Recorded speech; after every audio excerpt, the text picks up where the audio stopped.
Hi friends, இன்றைக்கி நம்ம சேனலில் வாயில் போட்டதுமே மெல்ட் ஆகிற மாதிரி ஒரு சாக்லேட் எப்படி வீட்டிலே ஈஸியான மெத்தடில் செய்யலான்னு பார்க்கலாம்.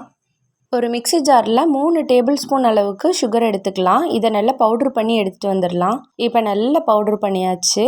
இப்போ 2 டேபிள் ஸ்பூன் அளவுக்கு மில்க் பவுடர் சேர்த்துக்கலாம். 2 டேபிள் ஸ்பூன் அளவுக்கு கொக்கோ பவுடர் எடுத்துக்கலாம். கொக்கோ பவுடர் ஆட் பண்ணும்போது ரொம்ப டார்க்கு கொக்கோ பவுடராக சூஸ் பண்ணாமல் mid brown cocoa powder choose பண்ணுங்கள். இதுதான் சாக்லேட்டுக்கு நல்ல ஒரு டேஸ்ட்டு கொடுக்கும். டார்க் ப்ரௌனுன்னா ரொம்ப கசப்பு தன்மை அதிகமாக இருக்கிற மாதிரி இருக்கும்.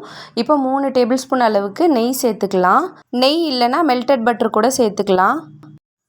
இப்போ மிக்சியில் ஒரு 2 ரவுண்டு போட்டு எடுத்தாச்சு. இப்போ பாருங்கள், நல்லா ஸ்மூத் அண்ட் சில்கியான சாக்லேட் ரெடி ஆகிடுச்சு. இப்போ சாக்லேட் மோல்டுக்கு ட்ரான்ஸ்ஃபர் பண்ணிக்கலாம்.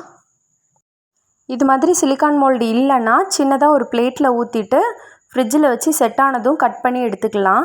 இப்போ இந்த சாக்லேட் மோல்டை ஃப்ரீசரில் 1 ஹவர் வச்சோன்னா நல்லா சாக்லேட் செட் ஆயிரும். இப்போ பாருங்கள், 1 ஹவருக்கு அப்புறம் சூப்பராக செட் ஆகிடுச்சு. இப்போ குட்டீஸ்க்கு பிடிச்ச மாதிரி டைரி மில்க் டேஸ்ட்டில் சூப்பரான சாக்லேட் வீட்லேயே ஈஸியாக ரெடி பண்ணியாச்சு. இதை சாப்பிடும்போது ரொம்பவே நல்லா இருந்துச்சு. நெய்யோட ஸ்மெல்ல வாயில் போட்டதுமே மெல்ட் ஆகிற மாதிரி ஒரு சாக்லேட். கண்டிப்பாக நீங்களும் ட்ரை பண்ணி பாருங்கள்.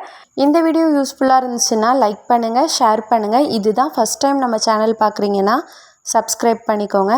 தேங்க்யூ.